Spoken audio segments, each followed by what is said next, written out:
He sent letters to the police. He sent letters to newspapers. He included coded ciphers, puzzles so complex that one of them took 51 years to crack. He named himself, taunted investigators, described his kills in detail, threatened bombings, threatened schools, and then, one day in 1974, he simply stopped writing. And was never caught. Not then, not now, not ever. Over 2,500 people have been investigated as suspects. The FBI's San Francisco division still has the case listed as open. And as of today, the identity of the Zodiac killer remains one of the greatest unsolved mysteries in the history of American crime. This is everything we know. Every confirmed kill, every cipher, every suspect, every clue. Welcome to the cold case. Let's start with what we actually know, not theory, not speculation. Facts. The Zodiac killer was an unidentified serial killer who murdered at least 5 people in the San Francisco Bay Area between December 1968 and October 1969. He attacked 3 young couples and 1 cab driver, in rural areas, suburban parks, and city streets. 7 people were attacked in total. 5 died, 2 survived. He operated across multiple locations, Benicia, Vallejo, Lake Berryessa, and San Francisco, switching his method each time. Sometimes a gun, sometimes a knife, once in a costume. He sent a total of at least 18 confirmed letters to newspapers, the San Francisco Chronicle, the San Francisco Examiner, and the Vallejo Times-Herald. He demanded they print his letters or he would go on killing sprees. He included ciphers, coded messages, that he claimed contained his identity. He called himself the Zodiac. Nobody knows why. And then in 1974, the letters stopped. Just like that. No explanation. No final message. No body. Nothing. The murders did not fall under federal jurisdiction, so the FBI never opened a formal investigation. But local law enforcement agencies called on the FBI's expertise in handwriting analysis, cryptanalysis, and fingerprints. And even that wasn't enough. He was never found. Lake Herman Road, Benicia, California, a remote stretch of road known locally as a Lover's Lane. December 20, 1968. A cold night, 17-year-old David Faraday and his 16-year-old girlfriend Betty Lou Jensen had been on a date. They'd attended a Christmas concert at Hogan High School that evening. Sometime around 10:15 p.m., David parked his AMC Rambler on a gravel turnout just off Lake Herman Road. They never drove away. Around 11 p.m., a woman driving past spotted the car. And 2 bodies. She called the police. David Faraday had been shot once in the head at close range as he exited the vehicle. Betty Lou Jensen had been shot 5 times in the back. She had been running, trying to flee. She made it barely 30 feet from the car. No witnesses, no motive, no suspect. Police were baffled. It looked like a random attack. They had nothing. 6 months later, Blue Rock Springs Park, Vallejo. July 4, 1969, Independence Day. 22-year-old Darlene Ferrin and 19-year-old Michael Mageau parked in the lot just after midnight. They weren't alone. It was a holiday. There were other cars. Then a vehicle pulled up alongside them. Bright lights shone directly into their car. Whoever it was got out, walked to their car, and without a word, opened fire. Darlene Ferrin was shot multiple times. She was pronounced dead later that night at the hospital. Michael Mageau was also shot multiple times. But he survived. He would become one of the most important witnesses in the entire case. Here's where it gets chilling. About an hour after the attack, the Vallejo Police Department received a phone call. A man's voice, calm, flat, almost bored, said, "I want to report a double murder. If you go 1 mile east on Columbus Parkway to Republic Park, you will find the kids in a brown car. They were shot with a 9mm Luger. I also killed those kids last year. Goodbye." He hung up. The police traced the call to a payphone 1 mile from the Ferrin home. He had called in his own murder. And linked himself to the first attack. This was not random. This was deliberate. This was someone who wanted to be known. On August 1, 1969, 3 newspapers each received an identical handwritten letter. The San Francisco Examiner, the San Francisco Chronicle, the Vallejo Times-Herald. Each letter contained 1/3 of a 408-character cipher.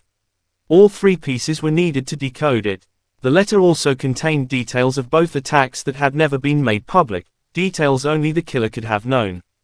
The letter demanded the newspapers print the ciphers on their front pages. If they didn't, the killer threatened a killing spree. He would cruise around and pick off all stragglers until I end up with a dozen.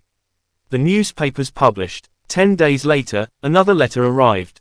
This one signed with a symbol, a circle with a cross through it. Like a gun's crosshair, like the symbol for a clock, or like the Zodiac. He named himself for the first time, I am the Zodiac. The 408 cipher was decoded within a week, not by the FBI or police, but by a high school teacher named Donald Harden and his wife Betty. The decoded message read, I like killing people because it is so much fun. It is more fun than killing wild game in the forest because man is the most dangerous animal of all. To kill something gives me the most thrilling experience. It is even better than getting your rocks off with a girl. The best part of it is that when I die I will be reborn in paradise and all the ones I have killed will become my slaves. No name, no clue to his identity. Just a window into a mind unlike anything investigators had seen. Lake Berryessa, Napa County. A popular picnic area by a large reservoir. September 27, 1969. Afternoon. Brian Hartnell, 20, and Cecilia Shepard, 22, were lying on a blanket near the water. College students. A peaceful afternoon. A man approached them from the trees. And this time, he was wearing a costume. A black hood over his head with a white symbol stitched onto the bib, a circle with a cross. The Zodiac symbol. He wore dark clothing, clip-on sunglasses over the hood's eyeholes, and carried a gun. He spoke calmly. He told them he was an escaped convict from prison in Montana. He said he needed money and their car to get to Mexico. He tied them up with pre-cut lengths of plastic clothesline he had brought with him. And then, despite already having them restrained and helpless, he pulled out a knife and stabbed them both repeatedly. Brian Hartnell was stabbed 6 times in the back. He survived. Cecilia Shepard was stabbed 10 times, front and back. She died in hospital 2 days later on September 29. Before leaving, the Zodiac walked to Hartnell's car and wrote on the door with a black felt marker. Vallejo, December 20, 68, the 7th of April 69, September 27, 69 to 6:30, by knife. He was keeping a record on the car door for the police to find. He then walked to a pay phone and called the police himself, again, reporting his own attack. San Francisco, Presidio Heights neighborhood, October 11, 1969. Paul Stein, 29, was a cab driver.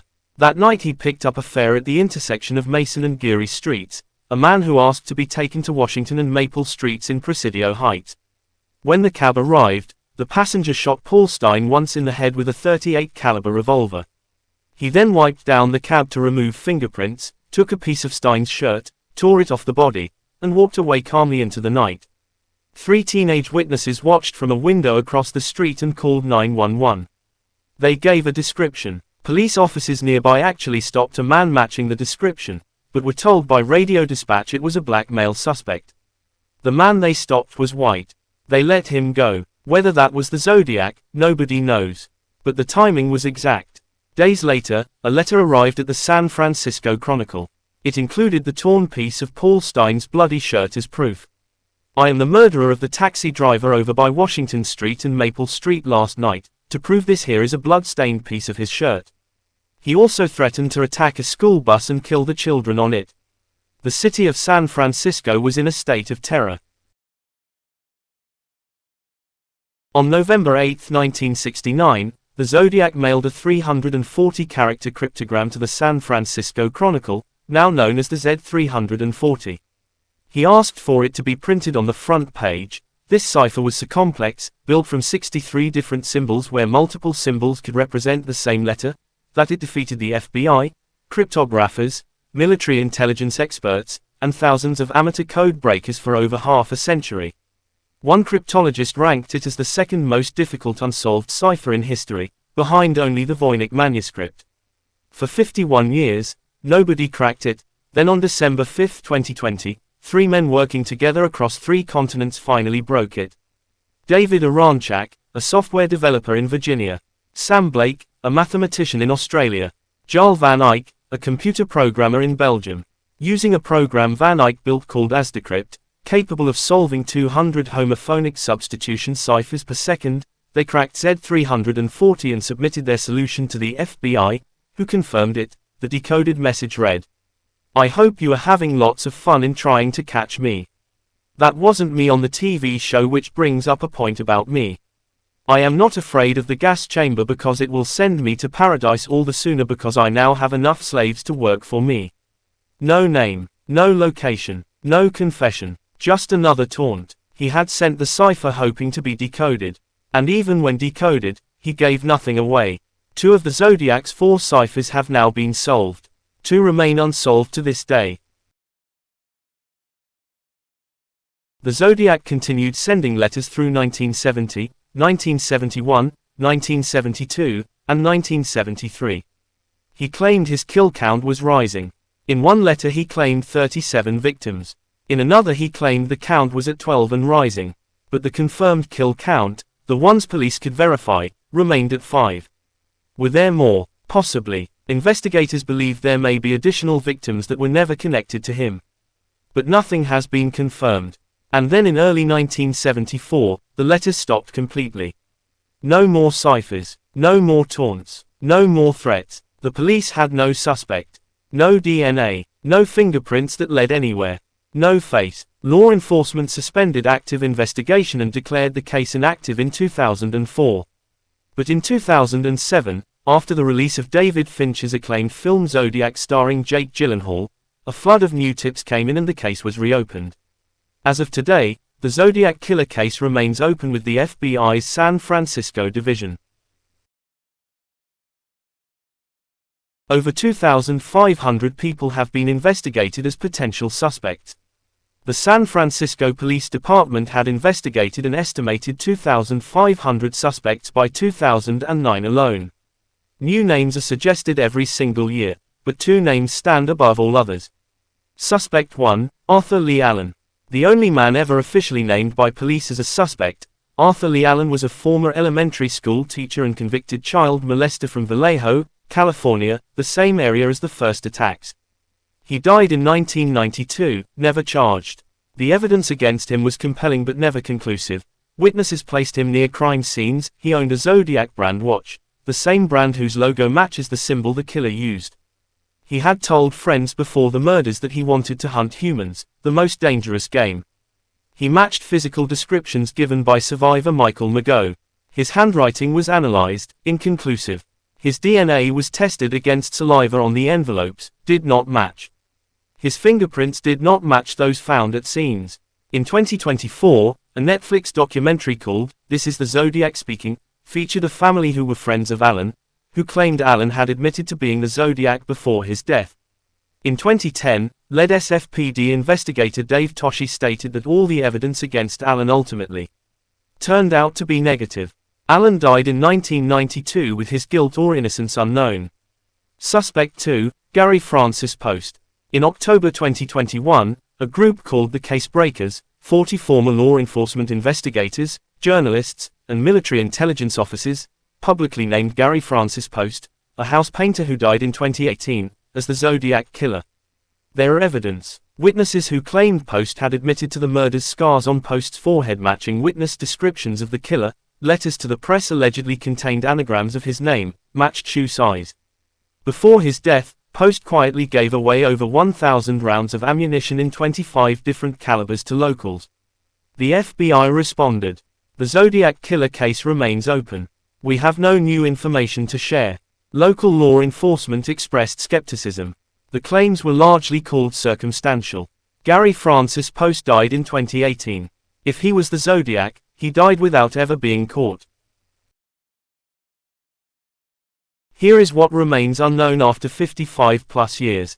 Who he was, why he stopped, whether he killed more than 5 people, what the 2 remaining unsolved ciphers say, whether his identity is contained in those unsolved ciphers, whether he is still alive.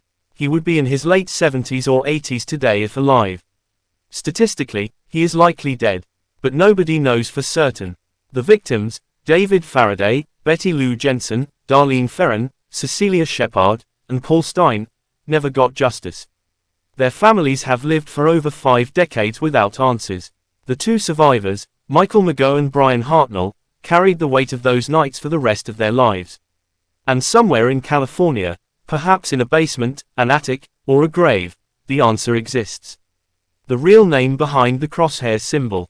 The real face behind the hood at Lake Berryessa, it just hasn't been found yet. 5 confirmed kills. 7 confirmed victims. Over 2,500 suspects investigated. 51 years to crack one cipher. 2 ciphers still unsolved. 0 arrests. The Zodiac killer remains the most famous unsolved serial killer case in American history. He wanted to be remembered. He wanted to be known. He sent letters making sure of it. And in that twisted, horrible way, he got exactly what he wanted.